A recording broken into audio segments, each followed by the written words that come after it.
It is my great pleasure to introduce our speaker, chosen by the senior class, Miss Julie Savorin. Born and raised in the great state of Maine, Miss Savorin attended Wheaton College in Norton, Massachusetts, graduating with a degree in history. After a few years in college admission, she arrived at St. George's in the fall of 1994 as an admissions officer, coach, and dorm parent. In the ensuing 31 years, she has welcomed thousands of students and their parents through the iconic red doors with her signature warmth and energy. She once wrote in a reflection about her work, "Nothing gives me more pleasure than when a visiting family tells me that they left the campus feeling welcome and knowing what a supportive community SG is for its students." Beyond admission, Ms. Savorin embraces the school's mission in every facet of her professional responsibilities, serving as dorm head in West and co-day student advisor, head coach of JV field hockey, and advisor. She models what it means to know each student she works with, listening, guiding, encouraging, laughing, supporting, and celebrating every day's challenges and successes. Organized and perceptive, she notices and acts on details that make a difference in our lives, from email communications that include important details in every color, font, and punctuation mark available, to creating a dorm common room that invites conversation and community. Through her iconic selfies, she knows how to capture what's special about our daily routines and, most important, about our relationships in this community. Ms. Savorin brings to everything she does her energy, spirit, and a deep belief in the transformative power of learning, working, and living together. She is always there with open arms and a contagious laugh. Whether you want to vent, cry, laugh until your stomach hurts, or just talk for hours, she's the kind of person who shows up with unwavering support. She lights up every room she walks into, and I feel incredibly lucky to have had her as my advisor. Thank you, Ms. Savorin, for agreeing to be our faculty speaker tonight.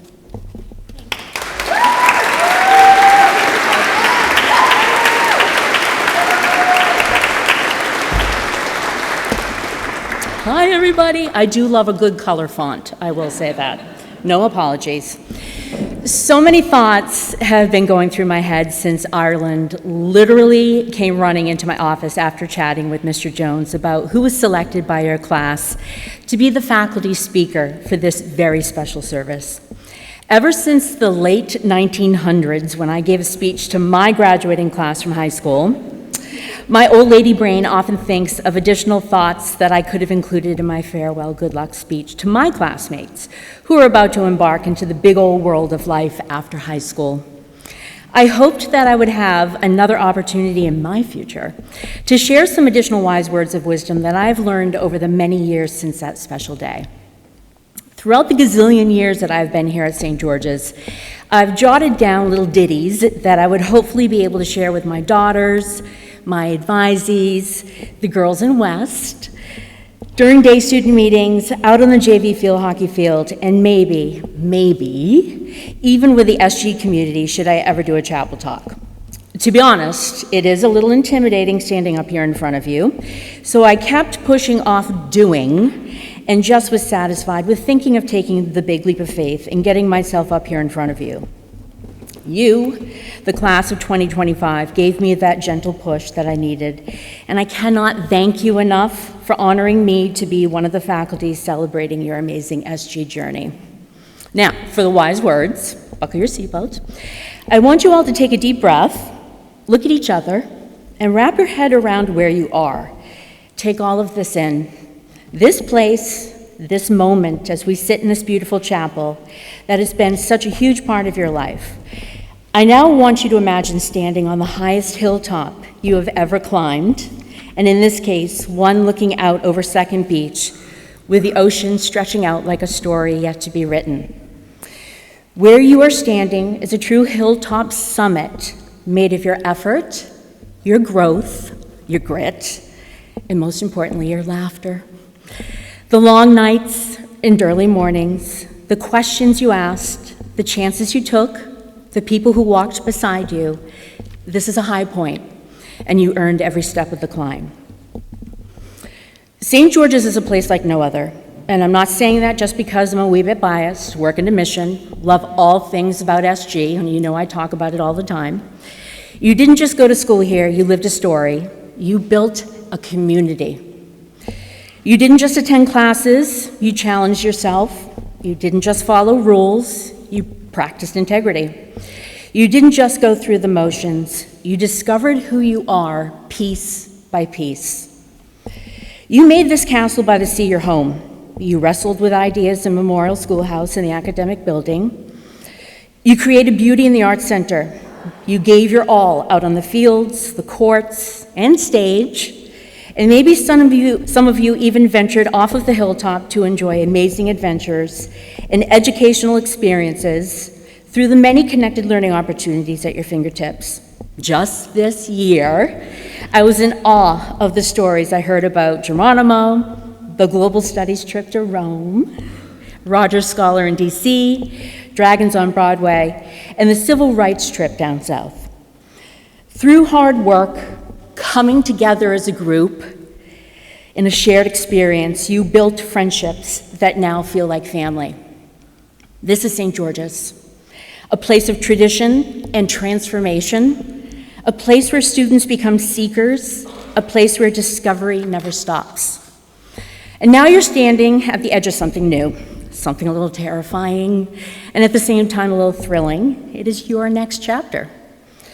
And before you depart the hilltop, not for the final time, but as a student, I want to leave you with 5 simple things that I often bring up when chatting with a prospective family. For those of you who I interview, this may sound very familiar, so bear with me. These wise words from Mrs. Saborn may sound small, but if you let them, they will shape your journey, so here they are. 1, be your own person. 2, find your passion. 3, always ask questions. 4, support and be supported. And sing. You know I like to sing. Now, let me go into a little more detail about my wise ditties of wisdom. Be your own person. St. George's has shown you what it means to live with others, to collaborate, to compromise, to build trust. You've seen the power of a strong community, and you've learned how much it matters to be part of something bigger than yourself. But here's the truth. The most important relationship you'll ever have is the one with yourself. Being your own person means knowing your values, living them out loud. It means standing tall in what you believe, even when it's inconvenient, even when it's unpopular. It means honoring your own voice, not just the loudest one in the room. You've already started doing that. Maybe you found part of yourself walking alone on Second Beach, seeking the silence of the waves crashing on the shore. Maybe it came while sitting in the common room doing quiet hours, chatting with a group of your friends or a dorm parent, and someone finally saw the real you, and you realized you weren't alone. Maybe it came through a challenge. Could have been an injury, we had a few of those this year, a hard grade, a moment of self-doubt, when you had to dig deep and ask, who am I really? You've been shaped here, but not molded. SG didn't ask you to become the same as those around you. It asked you to become yourself. And becoming your own person takes integrity. It takes courage to not just perform who you think the world wants you to be, but to live your truth without apology. That kind of strength, quiet, steady, grounded, is rare, so hold on to it. Once off the hilltop, you're going to find that the world will try to define you by labels. Your school, your job, your GPA, your resume, maybe even your followers on Instagram. But don't confuse achievements with identity. You're not what appears on the screen. You are not your college sweatshirt. You're your character. You are your compassion. You are your curiosity. You are your choices. Don't waste your life trying to fit into someone else's mold. You weren't made to blend in. You were made to belong just as you all are. Find your passion. Here's something no one tells you enough, and Lord knows, I have certainly learned this over the years. Life is far too short to chase things you don't care about. Maybe you already know what many of your passions are. Maybe you've had that moment where something clicked and you felt it. This is what I'm meant to do. Or maybe you haven't. Maybe you're still trying to figure it out. And that's not just okay, it's human. You are not behind. You're not off track. You're in the middle of a beautiful unfolding discovery. At St. George's, you were given space to try in the classroom and out. You were given permission to fail. That's the birthplace of passion, when you truly discover what makes you, you. Maybe you discovered you love marine biology because you went on GMO and experienced the joy of sharing small spaces with your crew, a classroom on the bow of the boat, and nighttime moments at the wheel. Maybe you fell for musical theater, and Dragons in Hollywood and on Broadway clinched this passion for you. Maybe it was the completion of your self-portrait for Mr. Hansel in Visual Foundation that nudged you to take another art class, or a field trip with Mrs. Williams' botany class to the Roger Williams Botanical Garden that opened your eyes to a field beyond the traditional sciences, or the joy of solving a complicated math equation in Mr. Lewis and Mr. Williams' math classes that gave you all the encouragement to aim for multivariables, or the unexpected spark of helping a teammate get a goal during a game after practicing the same corner drill repeatedly the day before, reinforce that you were made to be a team member helping people. My dream team certainly knew this joy. Whatever it is, follow that spark. Chase it, nurture it, let it grow. Just let it grow wild. And here's something important. Your passion doesn't have to be your career. Maybe you'll major in economics and still write fiction at night. Maybe you'll be a software engineer who plays guitar in a jazz orchestral ensemble. Maybe you'll be a fashion designer or environmental scientist who loves varsity sports. Maybe your passion will change 5 times, and that's okay. Let it evolve with you. But never silence it, because passion gives life color. It's what keeps you up at night in the best way, and it's what fuels you when the path gets hard. In a world full of noise and pressure, people who are genuinely lit from within, they are the ones who make a difference. Ask questions. One of the most powerful things you've learned here is not what to think, but how to think. And this is a rare and sacred gift. At St. George's, you learn to challenge assumptions, to examine perspectives, to wonder. That's what the honor code is really about, not just academic honesty, but living with integrity, even when no one's watching. That's about being honest with yourself and with others, so keep asking questions. In lecture halls, in labs, in relationships, in leadership, in quiet moments, ask yourself, why do I believe this? What kind of life do I want? What does success mean to me? How can I help? What matters most? And not just the easy questions, the hard ones too. The ones that make you squirm, the ones that don't have tidy answers, sit with those. Let them stretch you. Let them change you, because curiosity is how we grow, it's how we lead, it's how we love. And please, never let the world take your wonder. Keep wondering, keep questioning, keep discovering. Support and be supported. If there's one lesson life on the hilltop has taught you, it's this: no one climbs alone. You've seen what it means to be there for each other. You've laughed until your stomach hurt. You cried when you needed to, carried each other through all of the amazing adventures here on the hilltop. That's community, real community, not just shared space, but shared spirit. Let that live on in you.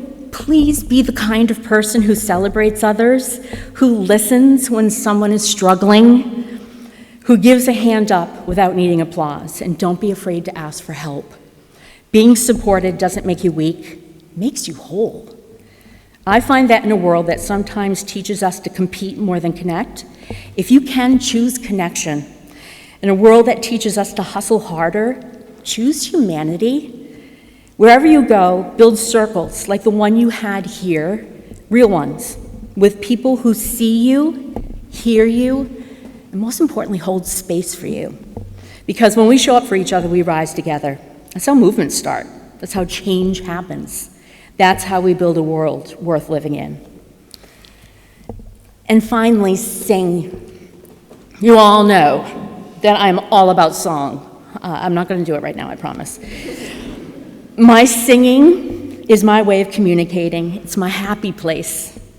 Sing with your actual voice, if you love to. Belt it out in the car, in the shower, walking down the hallway. Sing in harmony, sing solo, sing off-key, just sing. But even more than that, sing your life.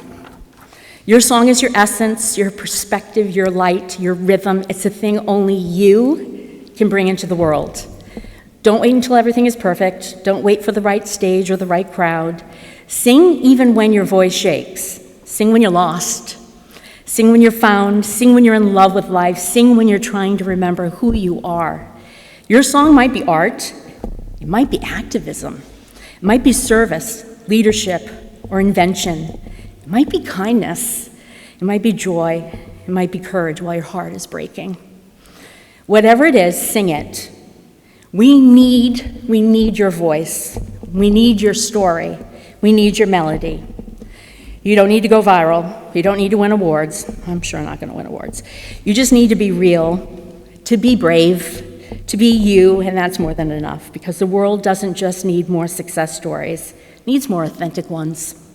So here you are, on the edge of something new. You all are dreamers. You are doers. You are thinkers. You're singers. You're all amazing. You've been shaped by SG.